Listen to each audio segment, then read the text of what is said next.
اللي ما لحق على كمية الشحم البارح وفرنا لكم اليوم كمية جديدة على 2.5 دينار، والأربعة كيلو على 10 دنانير بس. شوف ما شاء الله الحجم ممتاز. عندنا الصافي العماني متوفر على 1.25 دينار. شوف الحجم هذا يصير بسكوتة بالقلي. والفسكر على 2.5 دينار، 2.750. والميد العماني على 3.5 دنانير، تقريبا 13-14 حبة بالكيلو. تاريخ اليوم 17/12. عندنا الروبيان الجامبو على 5 دنانير و900، والسلم النرويجي على 5 دنانير ونص. وعندنا الجولدن باس الحجم هذا 700 جرام على 3 دنانير وربع، والكيلو فوق على 3 دنانير ونص.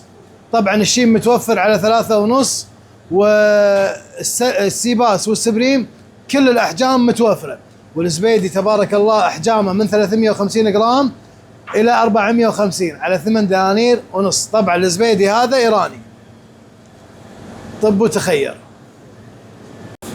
طبعا عندنا شحنات الجولدن باس مو قاعد توقف، كل يوم بيومه مستمرة معانا. والكرتون فيه 10 كيلوات ب 35 دينار.